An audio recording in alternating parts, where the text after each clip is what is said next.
Welcome to week number 6 of BurnerCast. Again, I am Joey Strutt. Scott, my co-hosts, Brad Hosmer, McKenna Seacrest with me tonight. How you guys doing? I'm pretty swell, gonna be honest. I'm doing real good. It's Friday, look kind of flyable this weekend, but it's a swamp outside, so I said I'm not flying this weekend. So hope to be in the air soon. I know some of our people are getting in the air, but we'll get there. I promise. I'm doing great. I have one more quarter left of university. I'm pumped and I'm good. Awesome. Great to hear, guys. All right, so we got a really, really special guest tonight. I think we introduced him pretty well on our last episode. You know, he's one of ballooning's class clowns. There's no other way around it. He is a commercial pilot and is now the balloonmeister of the Jackson Hot Air Jubilee in Jackson, Michigan. Please welcome to the show tonight, Steve Sitko. Here we go. He's coming in. Welcome to the show, Steve. Hey, Joey. How you guys doing? Pretty good. How are you? Doing great. Hey, good to see you guys. Thanks for inviting me on your show. I'm feel like I'm in rarefied air. You guys have had some really good guests so far, and trying to figure out if this is more like a Saturday Night Live version or this is supposed to be the real deal here. So I came a little cleaned up for you guys, so I'm ready. Well, we decided we had to, mix it up. We're a really good friend of mine, obviously a really good friend of Brad's as well. And, we really wanted to get our friends out on the show, and we thought, hey, who better than Sitko? Awesome. Great. I'm glad to be here. It's going to be a tough act to follow, though. I just got done watching Paul's today, and he had a lot of good content, so I got a lot to live up to here. So hopefully I can get half as many viewers as his, and I can consider that a success. So. Oh, absolutely. So the first thing we're going to talk with you tonight, we discussed this a couple weeks ago when we were, going over ideas for the podcast. So we're going to do something a little different. We want to start with, how you got your start in ballooning. So you said you had a pretty interesting fashion of this for us. So you're going to give us 2 truths and a lie, and we have to guess. All right. Which one's true and which one's the lie. Okay. All right. So, I do have a couple of decent stories. They may not be good to everybody, but, for me, they actually are how I started. And then we'll see if you can figure out which one isn't how I started. So, I'm from Jackson, Michigan. Let's start there. Once again, I'm Steve Sitko. I'm from Jackson, Michigan. I've been a balloon pilot since 2012. And I've been around ballooning now since the early 90s.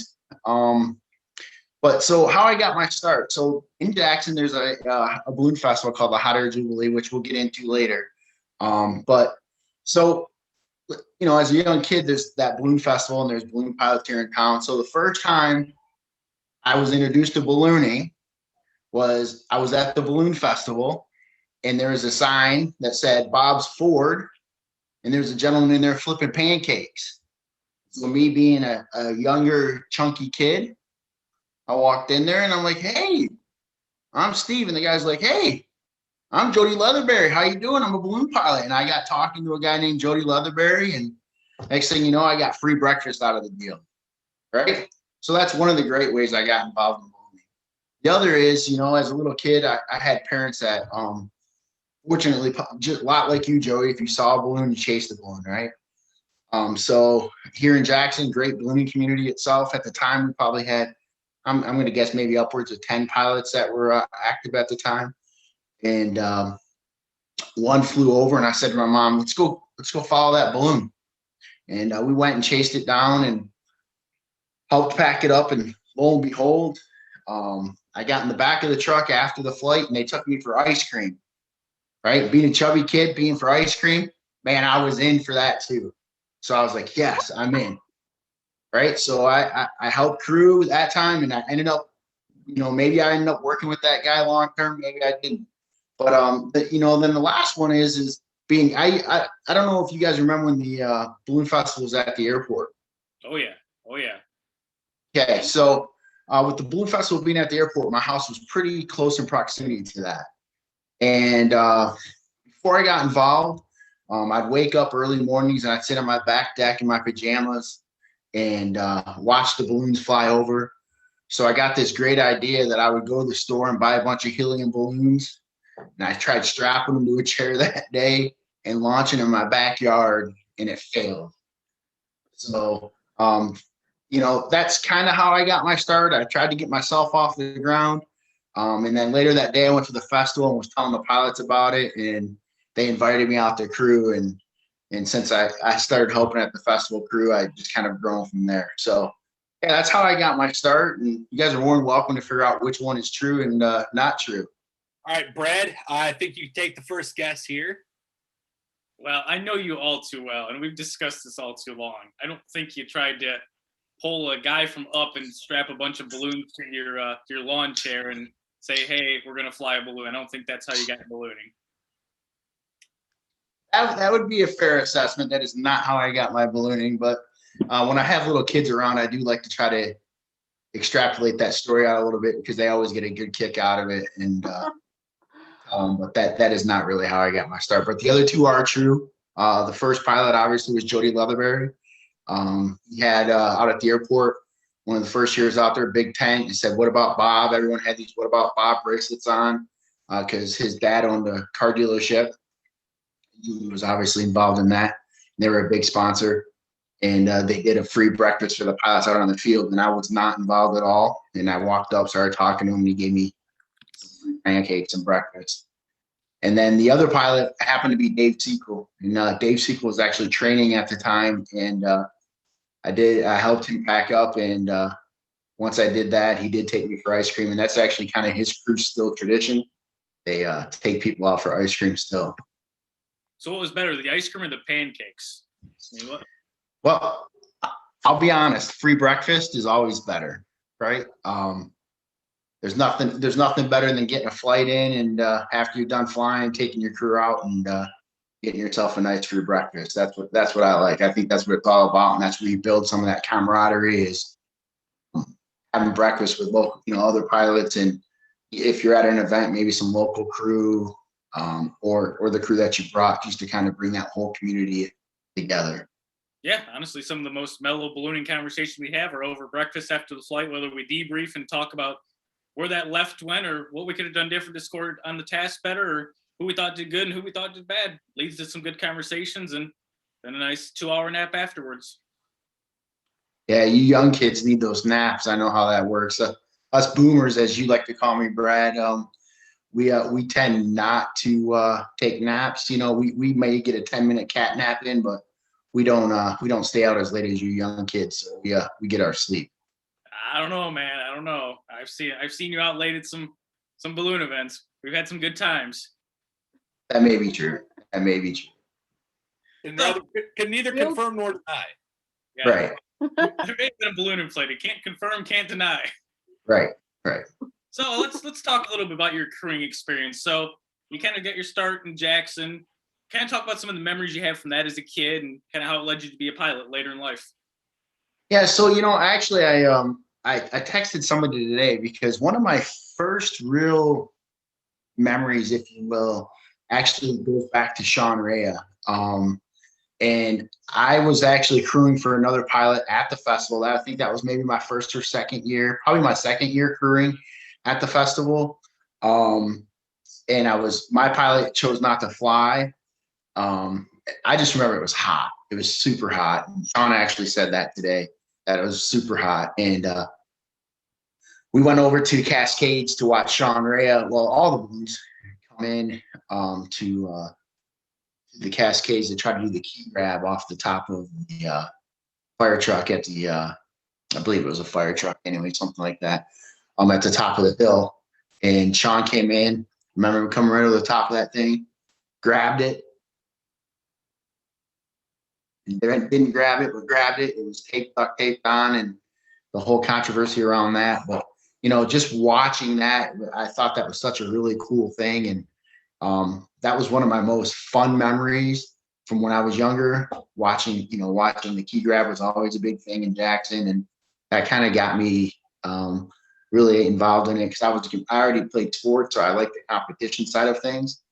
So watching that, but then obviously being local, and crewing for, Dave Sitko. There's a name that you guys might not even know. His name was John Crownover. A long time ago. He was a Remax pilot. My parents actually had gotten a ride from John, and that was actually people in the ballooning community fight over all the time who really gave me my first ride. But my first ride really was John Crownover. I did a tether in a cemetery on the 2-track after my parents had gotten a ride. We landed, and I got a little tether right there from John. That was my first balloon flight, if you will. And then after that, my memory gets a little foggy. Not sure who really gave me my first ride. But I've flown numerous times with a bunch of different pilots here in Jackson, and that's really how I kind of got my start. I crewed from '94 all the way to 2006 or so at the hot air Jubilee, and then I moved away for a while and got involved again, and now here I am.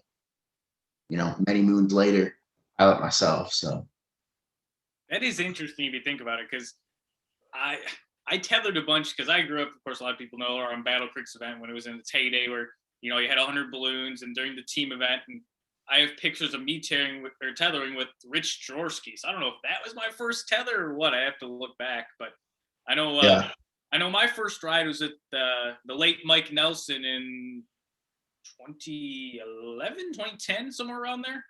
So I think that would have been my first ride for 4th of July. So about 10 years later, my pilot's license. So what about you, Joey? Who was your first ride? So my first tethered ride actually was with Scott Lorenz of Plymouth in 2009. My first actual flight was with Paul Petrin, who we had on the show, a few weeks ago, in a actually brand new balloon. First time it had been out of the bag, other than the test inflation. So, that was really cool to me, especially at 11 years old. McKenna, what about you? Well, for me, I didn't know about crewing. I didn't know about events growing up, and I just always wanted to be a balloon pilot. And the only way we knew of was doing a ride with a ride balloon. So my first flight, I was 8 years old, and it was in a ride balloon, and I honestly don't even know who the pilot is. So that happens, at least you got a ride and your parents exposed you to it and obviously helped nurture, just like all of us, right? Everyone's got somewhat similar stories. And that's really, that's really how, in ballooning, we can help grow the sport, right? Is reaching out to young people and getting them involved, much like you guys are involved, to make sure that we can keep growing the sport and bringing memories for other people. Yeah. And again, we all have in common, we all started as crew.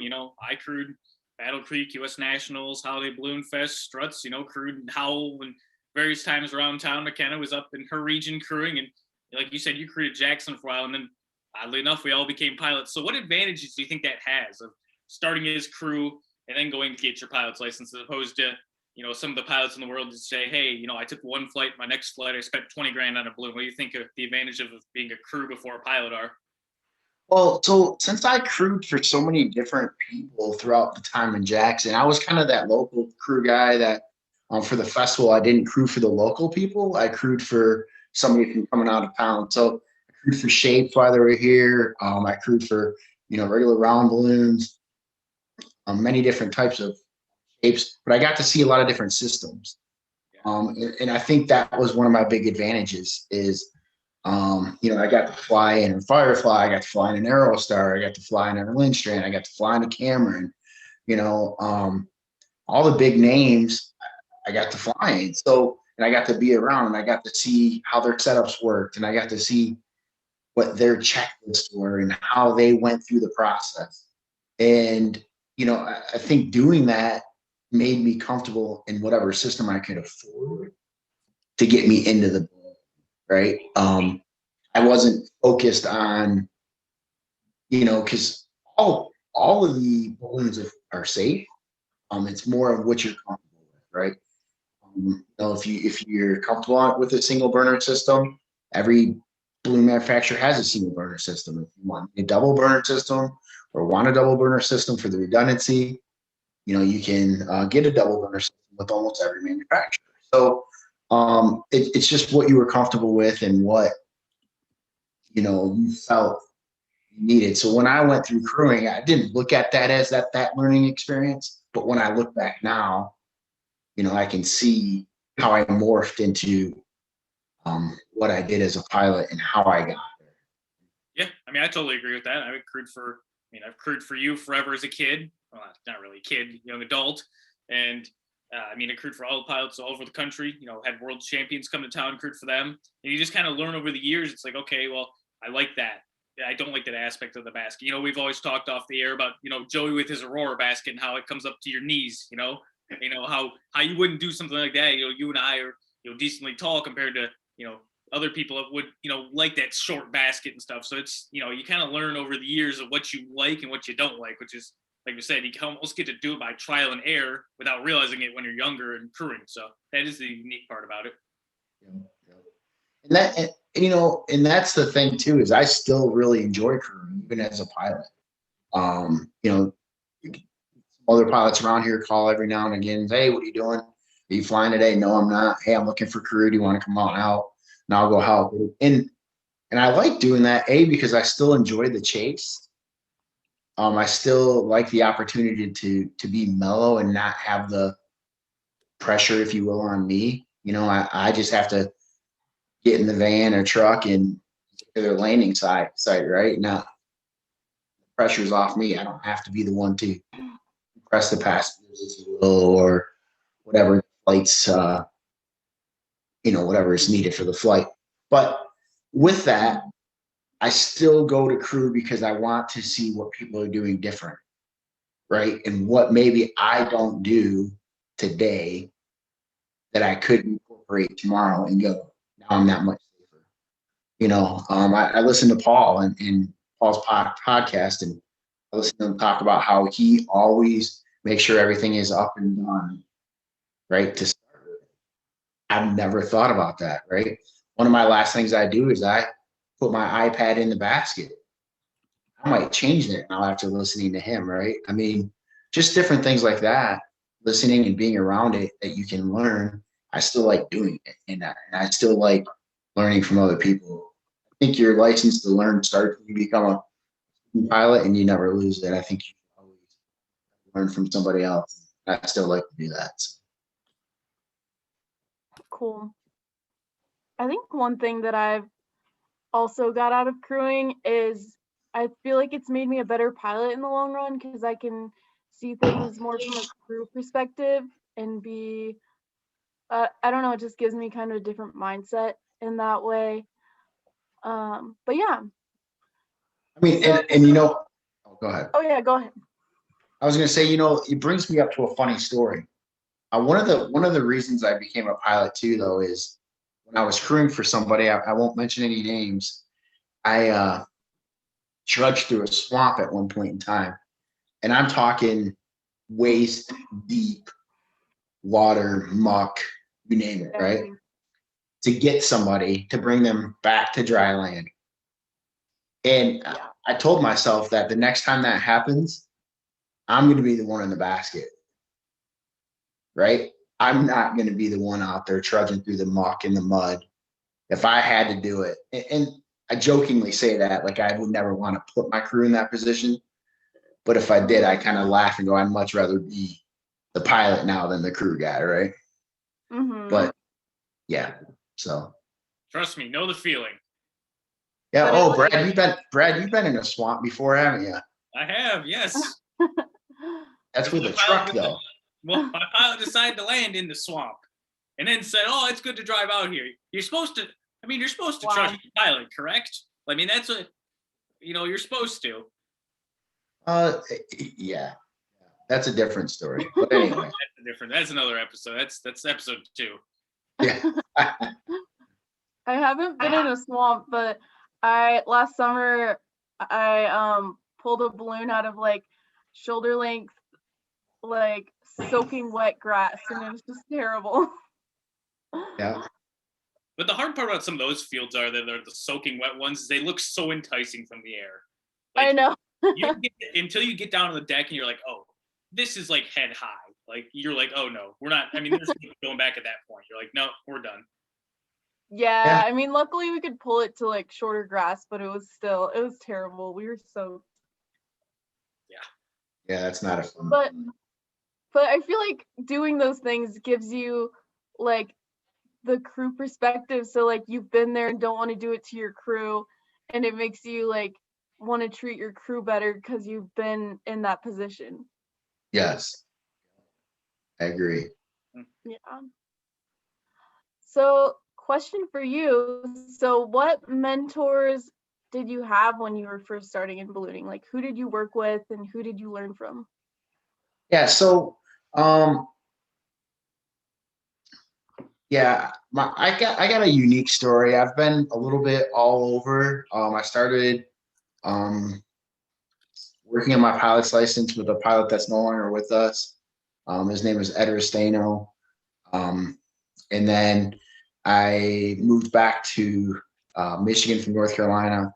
And at that time, before I decided to pursue my license, I decided to buy a balloon. And I ended up purchasing a used Cameron balloon. And at that time, I purchased it off a lady, and she gave me the name of a gentleman that I had actually previously met, Jody Leatherberry. But I hadn't been in contact with him because I had moved away for college and marriage and things like that. So I bought this balloon, and she gave me Jody's number. So I would say Jody is probably my biggest mentor. But now, even as I fly and I build my hours and I build my friendships, I look at almost every balloon pilot and one way or another as a mentor, right? I learn more and more every time I sit down, even with Brad, listen to Brad talk about a story, or even Joey talking about a story. But my true biggest mentors, I would have to say, is Jody Leatherberry.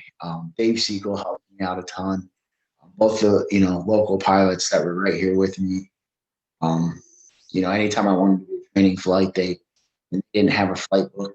Either one of them was eager to jump in the basket with me, and so it's those guys, hands down. And I still respect them. I still hear them almost on every single flight when I'm doing something. I hear something that they told me.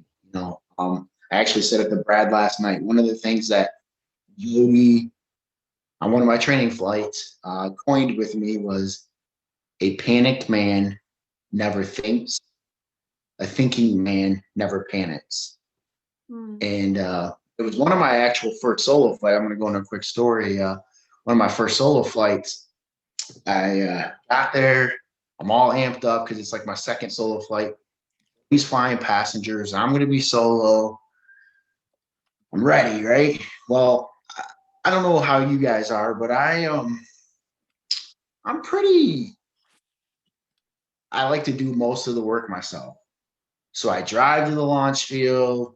I pull the stuff off the back of the truck. I'm the one that sets up all the rigging. I do all that, right? I typically will help pull the envelope out, everything, set the top. I like to do it all, right? Yeah. Well, on this flight, I happened to forget the car keys in my pocket when I launch. So I launch, I get a radio call, and hey, where's the car keys?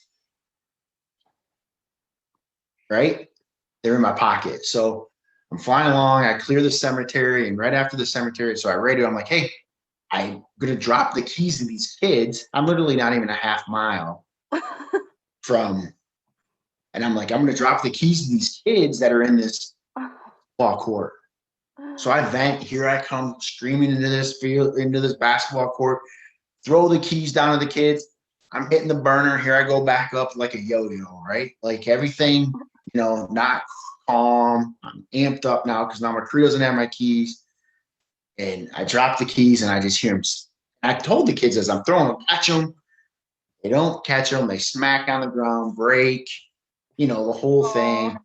And they ended up getting the keys to my wife. And she ended up going to get my truck. But I just remember right after I got done with that, and I was on my way back up in my descent, Jody said those words to me. A panicked man never thinks, and a thinking man never panics.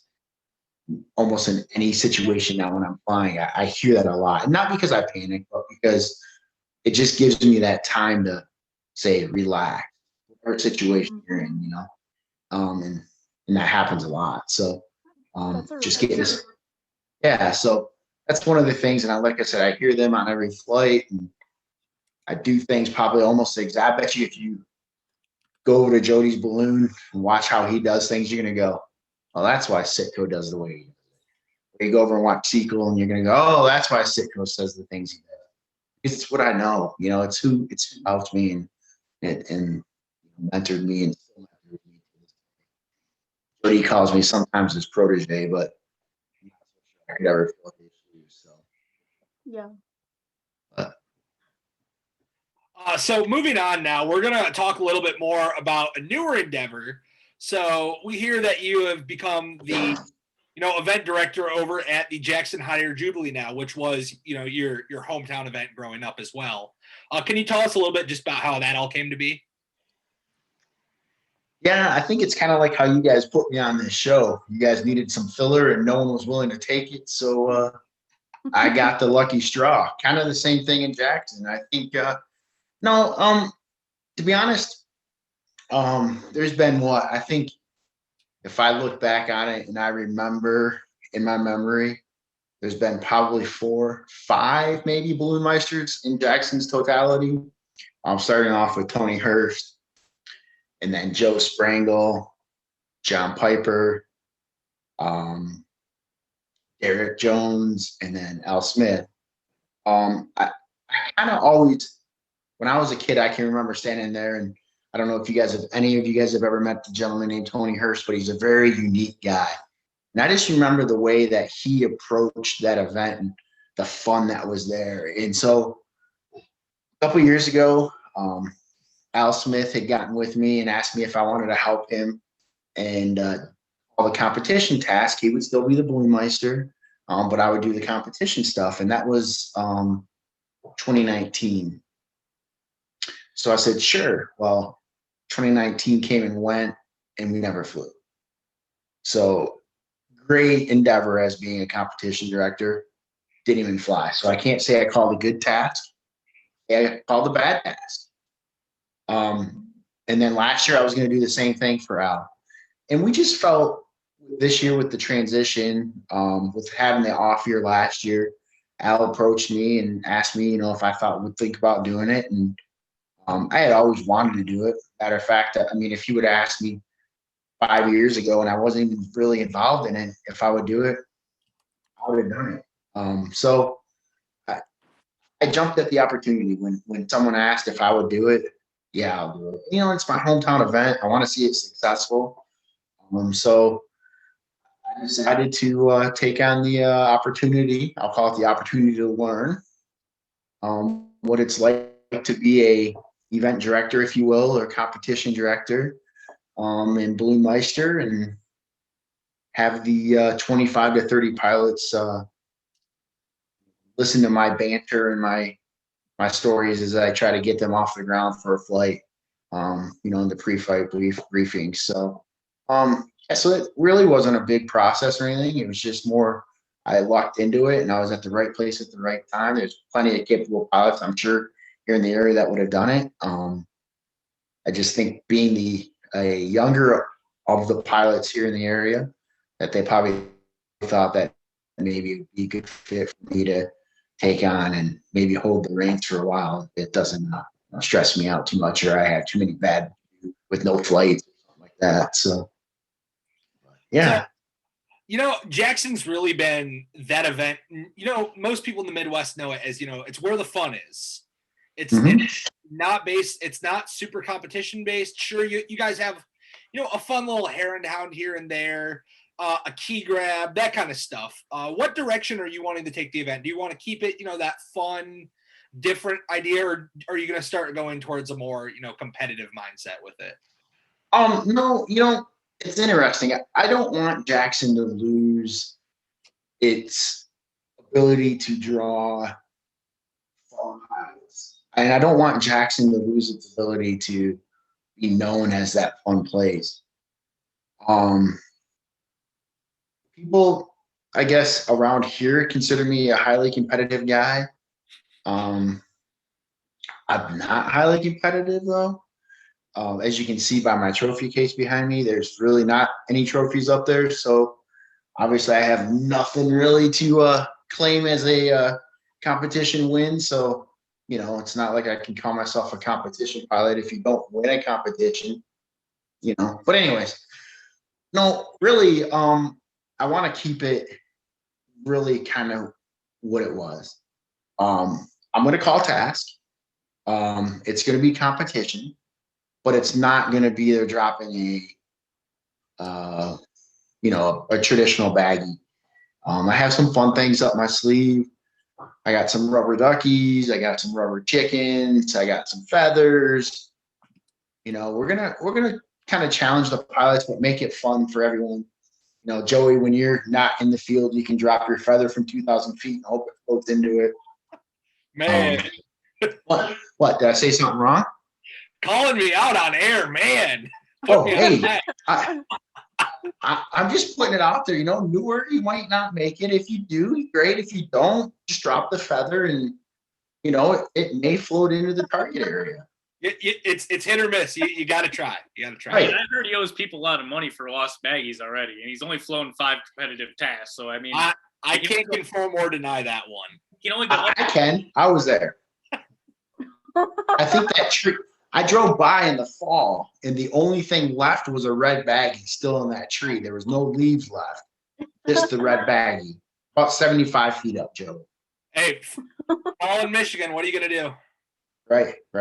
I'd make him go get it personally, man. That's what they got to start doing at balloon events, especially like Jackson. You know, again, we have low supplies here, man. It's a small field. We can't be losing baggies because Joey Struts thinks he's the Hulk and can throw it damn near farther than he actually can. Well, that's why I found very inexpensive baggies, right? I don't have to worry about people losing baggies if they lose a $2 feather, if you will. I don't have to worry about that as much as I do a Cameron baggie that's a competition regulated. I mean, as long as they smell all right, you'll be good. I mean, that's the worst part about baggies. Sometimes you get the ones that have been kept in a box forever, and you're trying to eat them and come to the targets like, ugh, that don't taste very good. Eating them. Hey, you don't ever put your baggie in your mouth? No. The only thing I'm going to put in my mouth this year when I'm getting ready to go to a target, some of Cam Wall's mom's banana bread. Oh, that's what I'm eating this year. Okay, I want Mrs. Wall. I'm hoping she's watching this to know that this guy right here deserves some of that banana bread flying this year. I need snacks too. I never ate during a flight. Now I'm going to eat. If Cameron Wall eats when he flies, and he can fly as good as he does, Steve Sitko is going to start eating when he flies. Hopefully it makes a difference. I mean, I didn't know maybe nourishment's what's my problem. I don't know. I'm sure that an extra care package or two is going to be arranged. Oh, I can't wait. If that happens. Banana bread's one of my favorites too. So back on a more serious topic about the Jackson Jubilee. We kind of talked about this off air a little bit. I believe you guys have some contingency plans as far as like restrictions with COVID, as you kind of have like a plan A, plan B, and plan C with Jackson. So can you kind of talk about that and how that's planning is going with COVID? Yeah, I mean, I think a lot of events are still probably in this, right? I mean, we don't know what COVID's going to allow or not allow, but Jackson's going to have a balloon festival. Whether that means we can have on-site and crowds, or we have to come up with new ways to have experiences. We're going to come up with that. Whether we've started talking about all sorts of different topics. We've talked about a drive-through balloon glow. We've talked about all setting up all over the city in different spots. Those different things. So it's going to happen no matter what. I think everyone last year was nervous, right? No one knew to expect with COVID, what they could and couldn't do. I think now everyone's kind of got their hands wrapped around what they can do to help prevent and spread and all that. So I think you're going to see a lot more events this year as long as the funding's there and be able to make some things happen. Jackson will be a go. It's the July 22nd to the 25th. And it's going to be great weather this year. Nice. Cool. So kind of switching topics. When you were naming your balloon, did you have any interesting ideas or like funny ideas that didn't make the cut?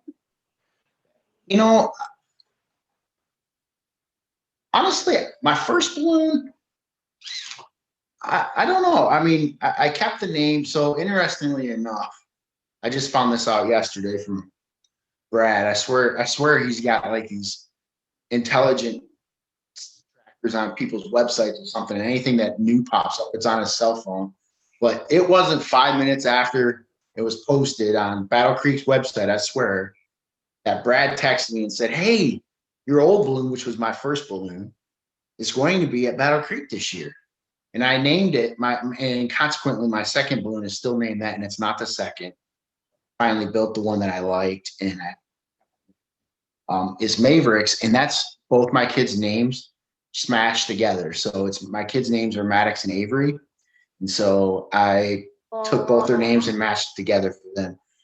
And honestly, I don't know if I had anything, and if I did, they probably really weren't appropriate. And I was probably cleared from my wife to not call it that,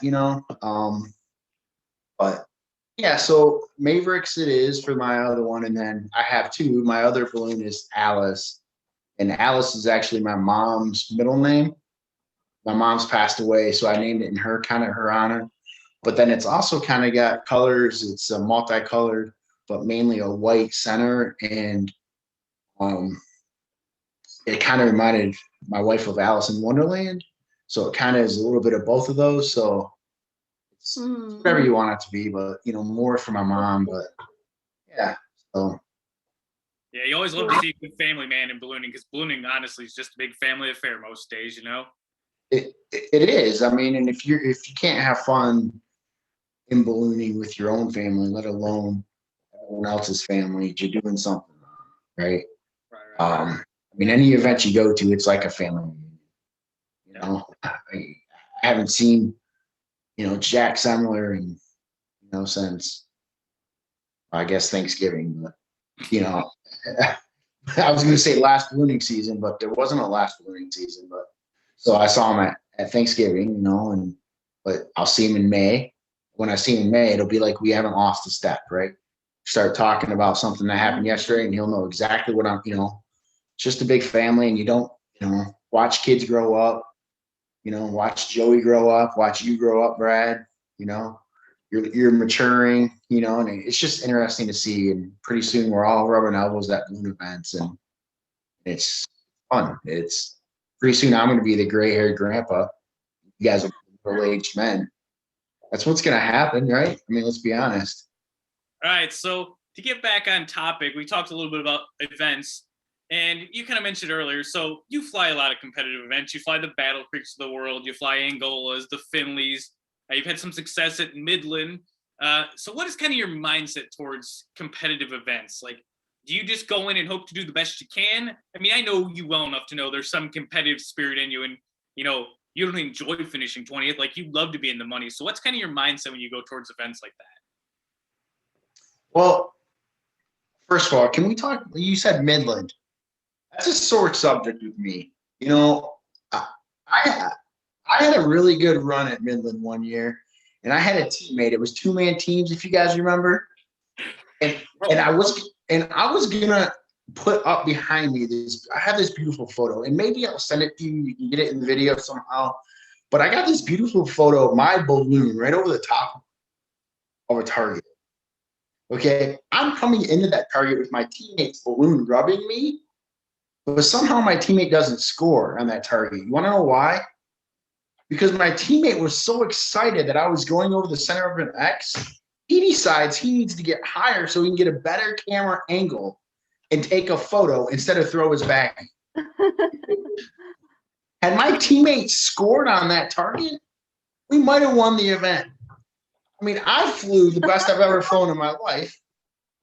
And my partner, who's coming in behind me, next thing I know, I turn around, I'm like, Jack, throw your baggie now. And he's, 3 stories tall. I mean, I lost the event because Jack Semler wanted a framed photo for me. That's what friends do. That's family and ballooning.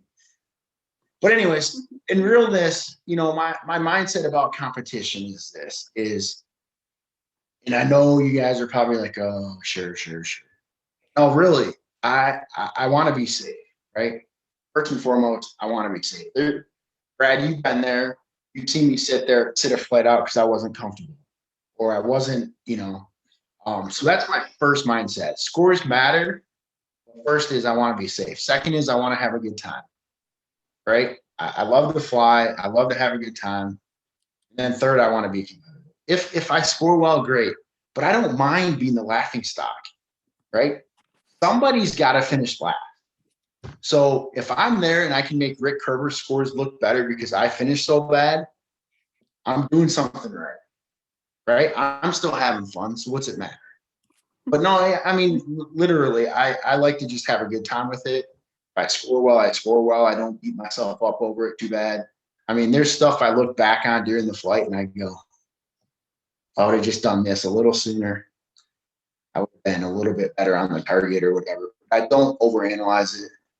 I do have the new balloon live sensor coming, so I might actually start stepping it up now.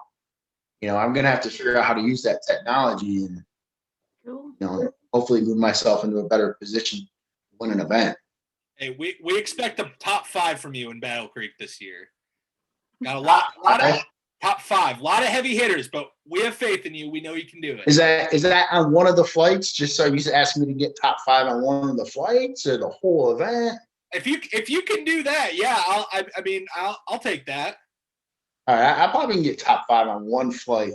Now that I've said that, they're all coming after me. I mean, he would have finished on the pin at the one task, but my balloon kind of tried to box him out with an unnamed gentleman flying it.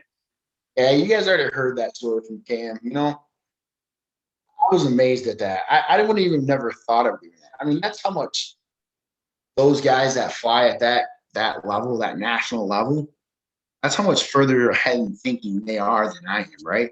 I mean, I was just going to let myself kind of keep inching away, and then I was going to go up and then come try to, and he's like, nope, here I go. And it worked, and good for him. And that's one of the honestly, that's been one of the highlights of my life so far, sitting there at a target, watching that happen, So, but it's always fun to be that guy that, everyone's laughing about because they're like, I think I saw Sitko at a target today, and I'll get a picture, I'll get a text from John Askren and I'll be at the target, or I'll get a picture and I'll be 10 miles away from the target and everyone else, he's like, you're supposed to be over here, or whatever. But it's all about having fun. Cool. That's awesome. So what is on your ballooning bucket list and what future plans do you have in ballooning? A ballooning bucket list. That's an interesting one. I saw that on the cut sheet. I don't know if I have a bucket list. There's some flights that I would love to do. I'm not sure I have I'm not sure I have the heart to do some of them. Like that Grand Canyon flight looks pretty sweet, right? Yeah. At the same time, I look at it and I go, that's pretty intimidating, right? Oxygen, all that type of stuff. I'm not sure I'm ready for that. But at the same time, I think if I talked to some of those guys and really understood the preparation that went into it, I probably would. Probably my biggest bucket list flight that I would probably try to do, I would try to do before I actually did the Grand Canyon, and it's actually a lot riskier, is to fly the Great Lakes. I want to go to Wisconsin or somewhere on the western shore of Lake Michigan and fly across into Michigan. It's been done before. I'm not sure who all it's been done before by, but I would love to do that. I know it would take a lot of preparation and things like that. Mhm. I'm not sure I'm ready to do it, like I said, but I'm sure if I talk to Andy Baird and Paul and those guys who are very familiar with doing long jumps, and I told them what my desire was, it would definitely help me set up in the right direction and get that done. And that's something maybe one day I'll get done.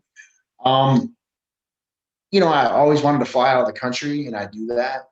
I go to Mexico to Leon every year.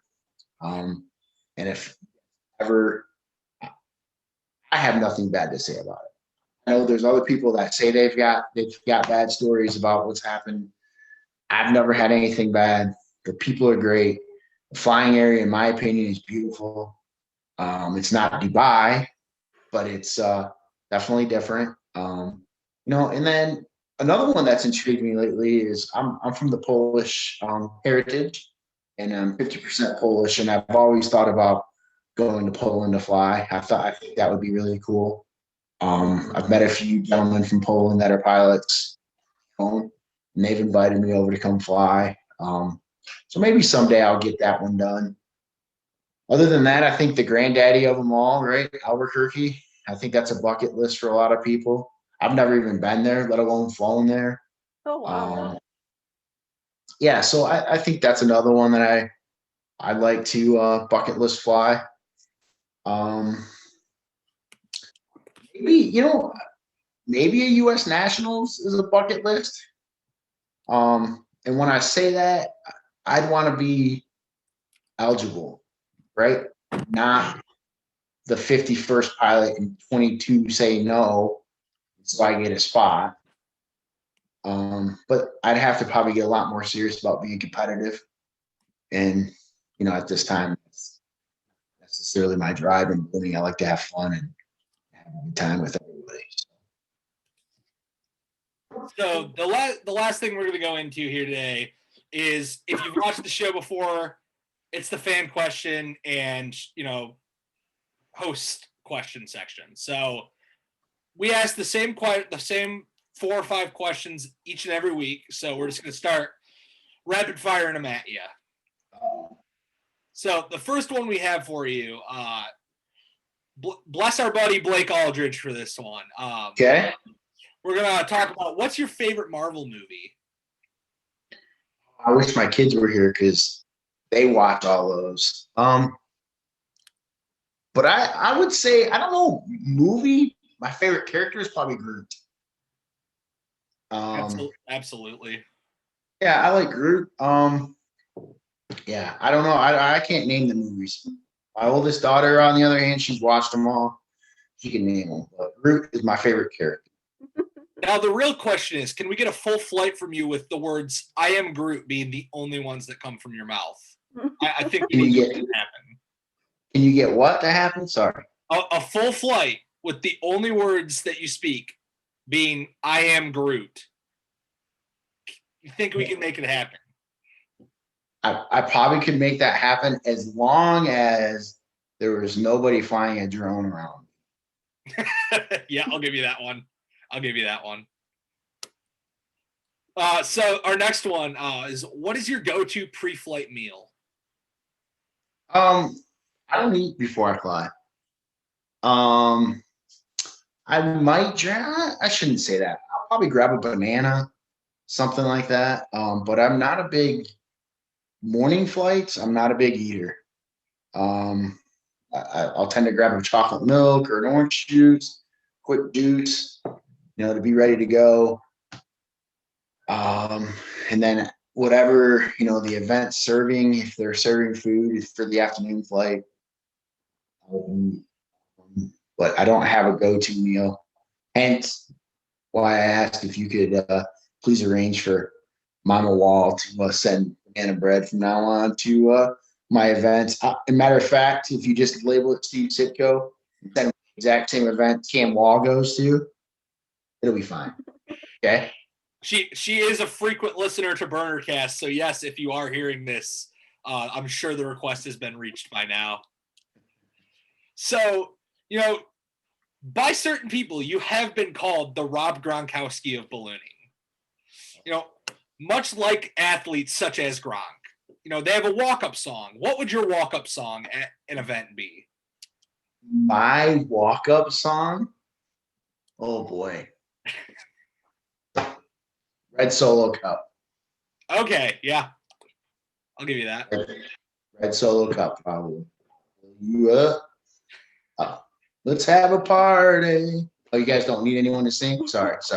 No, we're good with some Steve Sitko karaoke. Okay. It's BurnerCast, not karaoke time. Sorry, I get carried away sometimes. So if you could have lunch with one ballooning legend, you know, past or present, who would it be? Wow. That's a good one. You know, I don't know if I could just have it with one.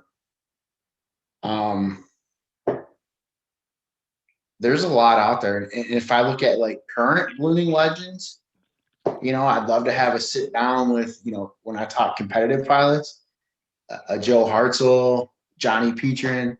If I go back some years, you know, Bruce Comstock, even Phil Glebe, you know, and then even locally, I've sat down and had a good conversation. And some people may or may not call him a legend, but Ron Centers, and Ron Centers has some excellent stories of flying over some Olympics in the past and things like that. And he's got some really good stories too. So I don't know if I could just eat one lunch. I probably have to set up a week's worth to get most of my people in. So our next one is, what is the most interesting story you have from flying a passenger? You know what? I'm not sure I have a bunch of interesting ones from flying a passenger. I would say my most interesting flight happened in Midland. I'm still friends with the lady now, but we were flying Midland. We flew out of the fairgrounds and we were flying to the north, and I almost got to the target, as always. But when that happened, we had a wind shift change. Okay. And it had rained all week before. I don't know if you guys remember. I think maybe the year before the last year that was at the fairgrounds. And we had a wind change. And I started heading back towards the southeast at that point, over by like towards the Lowe's or Home Depot, whatever that is, over the Meyer. And I looked down and my van is stuck in a parking lot, and I can hear like it revving its engine, and all I see is mud flying out of the back of it. They're stuck like literally in a mud puddle in the parking lot. So now I'm like, oh man, I want down because this wind shift just happened. I see they're like stuck.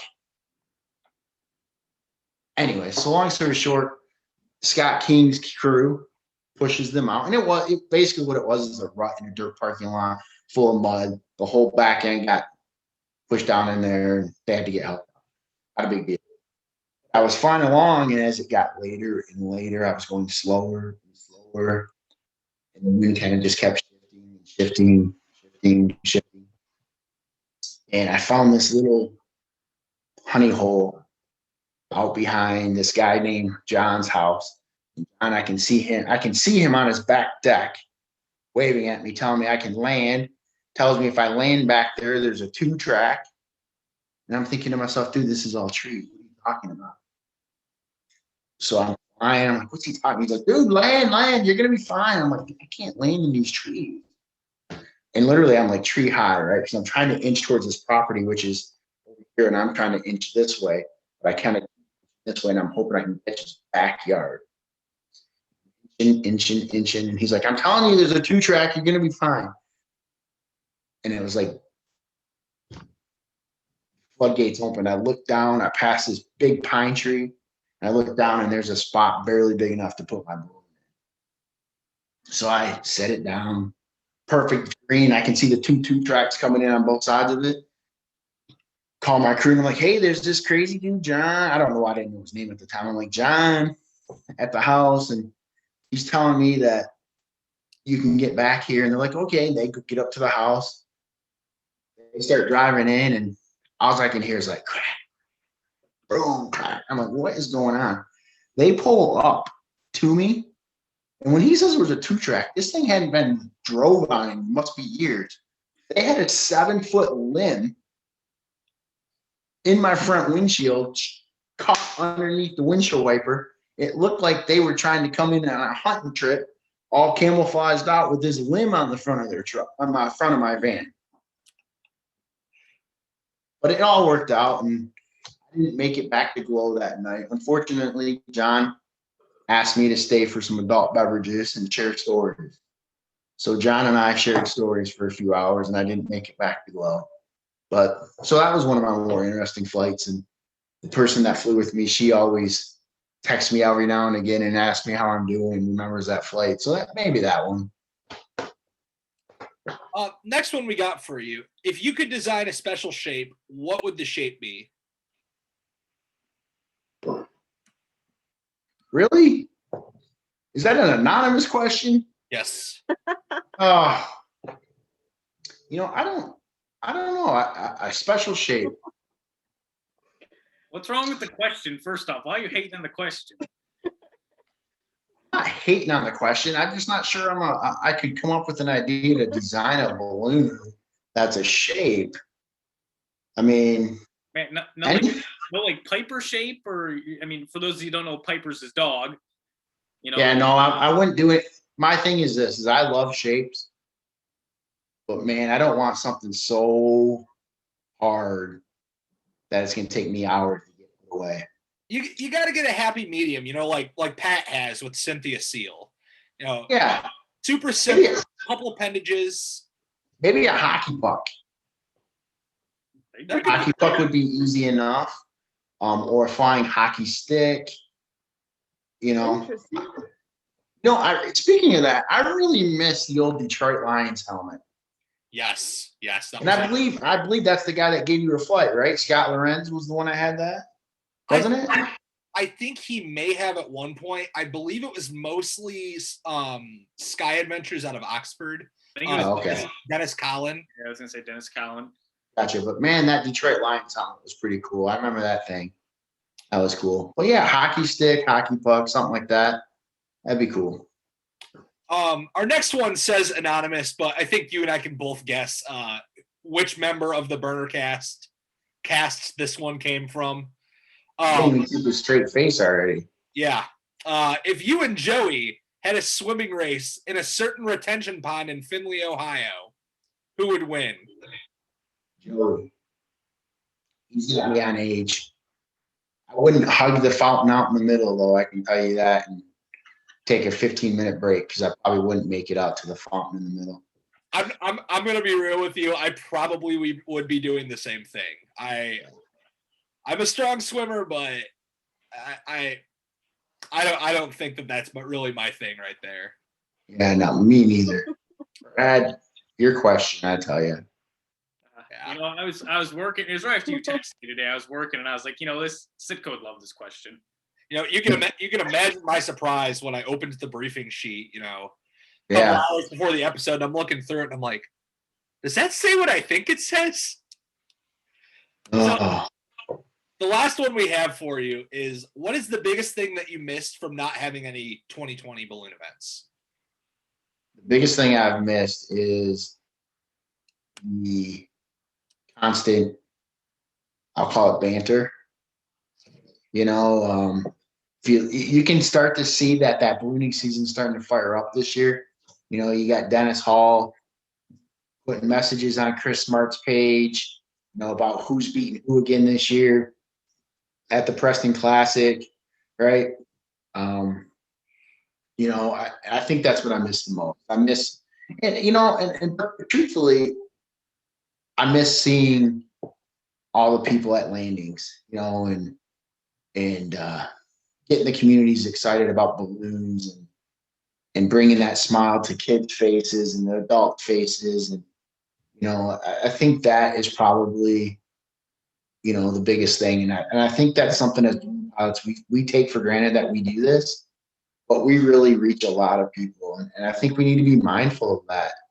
We represent a sport that's very small. And when we do that, we need to make sure that our interactions are positive, right? And take that extra 5 minutes. And if little Joey Struts comes up to you and says, "Hey, can I have a balloon card?"